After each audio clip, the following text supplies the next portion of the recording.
Hey guys, and welcome to the Working Money Channel. I've got XRP on the daily up here right now, and it's looking like we're still seeing some negative momentum in the space, mimicking Bitcoin. Of course, we saw a big drop yesterday for Bitcoin, came back up. Now Bitcoin's trading at about 86.79, and XRP trading at roughly 19.5 cents. Okay, and this all leading up to the Bitcoin halving, guys.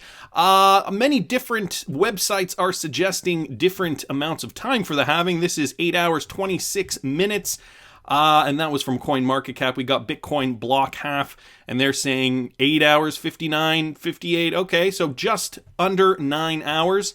And even when you go to CoinDesk over here, it is suggesting that the halving is happening, roughly around the same amount of time, just under 9 hours. So a little bit of a discrepancy with regards to the exact moment in time, although I'm sure it's very difficult to pinpoint the exact time the halving is going to occur. The point is, what we've been talking about is occurring, okay? We're seeing Bitcoin dip, and I think we could realistically see Bitcoin go lower over the next several days, if not maybe even weeks. To me, this is a great last opportunity to buy crypto before the bull run. So what do you guys think? Do you have cash on hand? Are you going to be buying Bitcoin? Are you going to be buying more XRP? As we can see, the altcoin market is following Bitcoin still. Or are you ready to just sit back and enjoy the show at this moment? You have your crypto stored safely on a ledger, and you are just waiting for that bullish rally to begin. I have a couple pieces here with regards to the rally. First, this one. This is just a tweet from Catherine Coley. As you guys know, she used to work at Ripple, and now she works at BINANCE US. So she writes here, going to make a few videos later walking folks through how to use the homepage to buy and sell crypto, but I have to call my mom and grandmothers. Don't forget to do that today too. So this was a tweet from yesterday, obviously Mother's Day. Hope everybody had a great Mother's Day, by the way. And yes, although BINANCE US is fairly new, this idea of making videos to walk people through how to use a crypto homepage is a very significant thing to tweet out to your fans and to tweet out to your customers more specifically. Think about it from the perspective of 2017, okay, or even 2016. When there was a bull run, people needed to know this information because people were buying cryptocurrency in droves. Now think of if somebody were to tweet this same comment in 2018 during a bearish downturn. You didn't see too much of this. Coinbase, Binance, whoever weren't saying, oh, we're going to tweet out videos to show you guys how to buy crypto, because obviously the rally was done. The party was over and people were getting out of crypto at that time. So we didn't see that. These types of tweets mirror the sentiment in the market. That's my opinion. The heads at the big exchanges understand ebbs and flows in the market, and they want to be prepared to capitalize on those so that they can acquire your business when the rally begins. So maybe I'm reading too much into this, but I don't think I am. I think that the people at Binance, Catherine Coley included, and not only Binance, Coinbase, everywhere, the cryptoverse, all know a bull run is looming and they are getting prepared, which is great because we need to have a robust system in this bull run so that traders can trade efficiently, right? Getting XRP on a lot of those exchanges is a big part of that. And look at this, guys. This from King Solomon. I thought this was interesting too. Anyone want to explain why the Globalization Institute Federal Reserve would issue cryptocurrency market reaction to regulatory news? Ladies and gents, we are in the right place at the right time. Talk about manipulation. So this from the Federal Reserve Bank of Dallas, and the report is called Cryptocurrency Market Reactions to Regulatory News. So this is just the reactions to regulatory news, and this is what King Solomon pointed out here. The index captures how on any given day, regulatory events would have moved the price of Bitcoin. We then gauge the price responses to other cryptocurrencies to changes in this index, i.e. we essentially see whether the prices of these other cryptocurrencies reacted more or less strongly to regulatory news than Bitcoin did on average. Regression results for a range of prices are presented in Table 2, Panel A. In Column 1, the dependent variable is the changing in the price of Bitcoin, which shows by construction an elasticity of 1. In columns 2 to 7, and I don't have the columns here, but just hear me out. The dependent variable is the change in the price of Ether based on the Ethereum protocol, Bitcoin Cash, Litecoin, Monero, Zcash, and XRP based on Ripple, respectively. Now let's go down to this paragraph. The XRP token reacted less, which may reflect that its network of trusted nodes is centrally controlled by its issuer Ripple, which I don't agree with that comment. making the XRP token distinct from other permissionless cryptocurrencies. The first comment is what I want you guys to focus on there. The fact that they're suggesting that the network is controlled by Ripple is just kind of ludicrous at this point. But the fact that the XRP token is not moving based on regulatory news means that for all intents and purposes, it is manipulated. It is being manipulated by the powers that hold Bitcoin, and the news is essentially dictating their actions. So, which cryptocurrency, based on this data regarding manipulation alone, would you rather be holding at a time like this? I agree with this sentiment. We are in the right place at the right time. Hashtag XRP. Thanks so much, King Solomon, for posting that. Guys, I saw this from the Daily Hodl. Ripple responds to research showing the vast majority of XRP transactions are empty. I don't know if you guys heard about this. So there was a Cornell paper that came out that claims only 2% of all XRP transactions actually led to value transfers. And David Schwartz spoke out about this. Longtime member of San Francisco-based startup and pioneer of the XRP ledger was asked on Twitter about the empty XRP activity. And here's what David says. He didn't actually deny it. He says, I believe it. Transactions are so fast and cheap, and the ledger has so much capacity, little incentive not to submit near zero value transactions. Not long ago, 50% of all public decentralized ledger transactions were on the XRPL. Schwartz says most of the transactions appear to be bots fighting over positions in the order book, with very few of them appearing malicious. So nothing malicious going on here. The CTO also was taking measures to eliminate the spammers. Could come at a serious cost to everyday XRP traders, and we don't want that. Some of the transaction spam can be addressed by fixing quirks those transactions exploit, but most of it is just that the ledger is so cheap to use. Raising the price will discourage the spam, but also discourage valuable transactions, especially at this point in time. A decentralized public system that was designed from the ground up to make censorship as difficult as possible will always have this problem unless transactions are expensive. What are you willing to give up to resolve a problem that is not doing all that much harm? And that's a very, very good question. Detractors are always going to find reasons to try to justify why XRP is being manipulated, try to justify why the XRPL is inferior to other ledgers. But at the end of the day, common sense prevails, and I'm so glad we've got a guy like David Schwartz on the Ripple team to explain this, because a lot of this would go over my head otherwise. Nevertheless, thanks so much, David, for explaining that to us. Guys, we got this from MacAttack XRP on Twitter. So Yoshitaka Kitao, CEO of SBI Holdings and member of the board of Ripple, suggested that Ripple should seek to partner with multinational companies. So this, for supply chain purposes, just one of the examples. So they had a conference call, and during the SBI Group conference call, Yoshitaka Kitao, CEO of SBI Holdings, has now suggested that Ripple should not only partner with financial institutions, instead he suggested that Ripple could also drive other multinational companies in the supply chain with its technology. And so with regards to the beer flu pandemic, Kitao, who has also been a Ripple board member since April 2019, stated that his lawyers will attend the next board meeting of Ripple. According to Kitao, during the meeting, they will introduce the idea that Ripple should enter into new partnerships with multinational companies, such as Big Shosha, a Japanese trading company, with regard to Japan's handling of the beer flu. Kitao said that on the one hand, the use of blockchain technology in the supply chain is an urgent topic, and on the other hand, the number of transactions could grow exponentially due to this other application beyond the financial industry. So we remember Brad Garlinghouse talking about those other verticals? Well, Yoshitaka Kitao is apparently suggesting other verticals that can be very, very useful at this time during a pandemic. When things are kind of up in the air, many businesses are very unsure of their financial futures, and so why not leverage the XRPL and blockchain technology to be able to streamline things like supply chain. Other things that Ripple wanted to get into probably down the road, but now's an opportunity for them to dive into it, sink their teeth in, and just, hit the ground running. So an interesting suggestion there by Yoshitaka Kitao. Obviously, he's got a vested interest in the success of Ripple, as his company is a partial shareholder. So thanks so much, MacAttack XRP, for posting that. Guys, I also saw this in the news, this from XRP Arcade. So the KFH expands RippleNet use into Turkey, and this with regards to the Kuwait financial house. Now, I don't know if you guys remember, back a few months ago, we heard that the Kuwait financial house was going to be using RippleNet. Down here it says they went live in early 2019 with RippleNet, and now they're deciding to expand into Turkey. So this tweet here, at RuleXRP, Walid Mandani said, KFH has completed procedures and technical tests necessary to launch the service of foreign direct money transfers using the RippleNet network to a beneficiary account in KFH-Turkey. So 16 months after officially going live on RippleNet, KFH announced the expansion of its Ripple Run service to Turkey. According to a press statement, KFH has completed the procedures and technical tests necessary to launch the service of foreign direct money transfers using the RippleNet network to a beneficiary account in KFH, Turkey. So it says down here they will soon announce the actual official operation of the service, confirming the bank's commitment to apply the latest findings in digital financial service technology to achieve the best service for customers and give them a modern and distinguished banking experience. And obviously they're going to talk about all the benefits of RippleNet. Immediate external transfer is one of them for cross-border payments. It's a reliable and widespread global network, just to name a few things. Guys, I'll link this article in the description of the video if you want to read it further.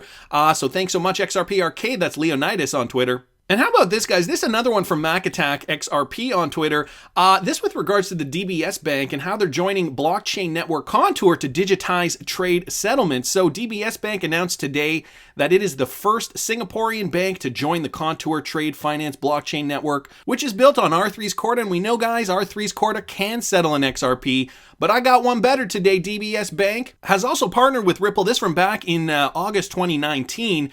For cross-border payments. So we know that they are a Ripple partner. Not only that, they are joining the Contour Trade Finance blockchain network, which runs on R3's Corda. Joining Contour's growing ecosystem of banks and partners aligns with DBS's ongoing efforts to drive greater efficiencies in trade and unlock strategic value for its corporate customers, the bank said in its statement. Corporate customers unlocking and driving greater efficiencies in trade using blockchain technology. This is what it's all about, guys. And we're seeing another Singaporean bank, DBS Bank, do just that, who is already partnered with Ripple. And one of the things here down here, I just noticed that it does shorten settlement time, reduce paperwork, and simplify complex trade processes. Everything that you want when you're trading anything, I would think. Why would you want those middlemen making your trades for you when it's your money on the line, okay? This is part of the driving force, I think, that will really accelerate this institutional adoption once we have the regulatory clarity. The fact of the matter is, when it has to do with your money and your money is in limbo, people do not like that at all. So the fact that they can settle instantly is going to be a very, very I think, delightful upside for a lot of these institutional investors to want to adopt this technology because they know my money went from there to there like that. And I didn't have to worry about it. I didn't have to worry that some schmuck on the other end doing some paperwork forgot to add a zero on the slip or whatever. Okay, this is the future. We've been using an antiquated process for so long now. And it's great to see DBS Bank now partnering with R3, already a Ripple partner. R3 can settle with XRP, and the web continues to extend. Guys, we also got Martin Volk here on Twitter. Didn't MasterCard partner with R3? That's what I was wondering too. So MasterCard makes massive financial inclusion pledge. And this is interesting because this is a company that relies on customers to buy things. Right now, nobody's buying anything, okay? Or we're buying very, very little compared to what we were buying, let's say 3 months ago, 4 months ago, okay? Not that MasterCard and Visa are hurting by any means. These are multi-billion-dollar companies, but let me read you this. So driven by the beer flu crisis, the strategy will include a direct focus on providing 25 million women entrepreneurs with solutions that can help them grow their businesses. So that's a great endeavor. I guess I should read the title first. MasterCard has expanded its worldwide commitment to financial inclusion by pledging to bring a total of 1 billion people and 50 million micro and small businesses into the digital economy by 2025. So here's a quote: "If we're going to recover in any sort of long-term, sustainable way, we have to make sure that everybody is included. Getting people access to the digital economy is a critical part of that," says AJ Banga, Chief Executive Officer at MasterCard. "This is an opportunity to develop commercially sustainable and scalable social impact with government and private sector partners, and to do it in a way that helps society at large thrive." Well, I mean, it isn't completely selfless. Of course, MasterCard, as I just mentioned, relies on customer purchases, whether you're buying at a big box store or at a small mom and pop shop. MasterCard will always take a cut. Just to show you guys here, MasterCard obviously partnered with R3 to develop new blockchain-powered cross-border payment solutions, this back from September 2019. So it's kind of fitting now that they want to extend that financial inclusion with small businesses. Of course, the technology is already there. We know their rival Visa has already purchased Earthport, and there was a bit of a bidding war back in December 2018 with regards to the the Earthport deal, Visa finally won out. But anyway, just going back to this, reaching the 1 billion goal will require a broad push across a range of fronts, including ongoing work on government disbursements, wage digitization, which is important, of private sector workers, partnerships with mobile network operators, solutions for gig workers, scaling efforts with fintechs, digital platforms and digital wallets, apps, and tech that addresses needs of the financially vulnerable. So all these things can be solved if you just look at what they do with Ripple technology, utilizing XRP to serve as that liquidity provider for payments to flow, whether it's nationally, internationally, and to get people paid now. The one thing I always found fascinating, or one of the things I found fascinating that Brad Garlinghouse mentioned way back, was the fact that there is a reason we are paid every 2 weeks. Most people are paid every 2 weeks. And the reason is because doing payroll every week becomes too cumbersome for so many businesses, especially if they're small businesses. The paperwork is just insane. And then he said, but with Ripple technology or blockchain technology, you can theoretically pay somebody once an hour if you wanted to, or once every 15 minutes. It doesn't matter. They could clock in, work for 6 hours, and get paid for those 6 hours, as an example. So the ability to streamline that is going to be life-altering for some of these workers, perhaps gig workers, people who don't have full-time jobs, maybe people who work part-time. So this really interesting find, great find here from Martin Volk. Thanks so much for pointing this out. Martin also sent me a message today, and I couldn't believe it when I saw it. This is not lining up with the narrative that we have been told over the last several years. Okay, and it has to do with this tweet here from New Creation Capital at New Creation Cap on Twitter. So have you guys seen this? I just came across this doc from IMF News in 2004. XRP is in this doc over 400 times, involving money and possibly new monetary regime. Screenshots attached. This is mind-blowing. Is this where Ripple got the term XRP? Okay, so wait a second here. This from the IMF, they mention XRP, but so wait, it's looking as though they're talking about XRP with regards to certain countries, XRP exchange rate peg, XRP here, from 1990 all the way to 2003. You guys can see here it's highlighted in yellow. But whoa, hold on a second here. XRP was created in 2012. XRP came into existence in 2012 with a 100 billion supply, of which 20 billion XRP were retained by its creators, and the remaining 80% were gifted to OpenCoin, the name of the company at the time. So if XRP was created in 2012, how are we seeing XRP in this document? Is it a fraud? Some people are suggesting it can't be a legitimate document, including Sam I Am at Ham, Eggs, and Sam on Twitter. And so he's saying, so XRP in 1993 before it existed? Yeah, no. But then some people here saying, well, the document is, it looks official. And it does look official. I mean, I did my own research here. Guys, if you go to this link here, this is linked directly to www.imf.org. This is exactly where you can find this IMF working paper, this from the International Monetary Fund. And this paper was dated October 2004. So, how is it that they are talking about XRP way back in 2004 if it did not exist? You guys can see here XRP on the list. It's displayed horizontally, so the page is turned. But this is the same document as New Creation Capital posted here.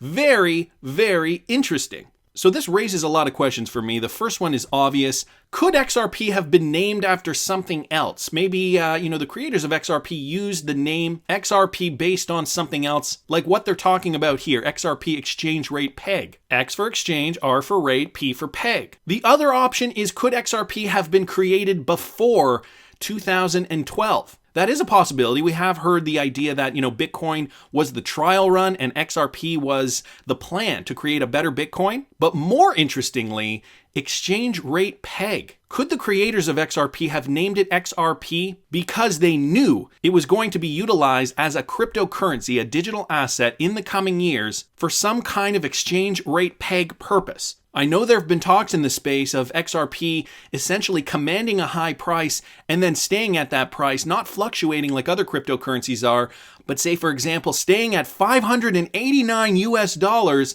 not really moving much, and that will be the stable price of XRP as an example, so that the financial institutions of the world, once adoption occurs, can target those high value payments and not need a whole lot of them to do so? Has this been in the works the whole time? This brings up so many more questions, including the David Schwartz connection with the NSA. Is there more than meets the eye? Let's ask David Schwartz here, who's playing on his grandson's birthday present. I just happened to see this, and I thought it'd be a funny way to cap off the end of the video. There's David Schwartz on a little go-kart zooming around his driveway. David, don't get hurt. We still need you at the helm of this puppy. Anyways, that's just my opinion, but I want to hear what you guys think. Please subscribe to the channel if you haven't already. Like the video if you like the content I'm providing. I always love hearing your comments. See you in the next one, guys.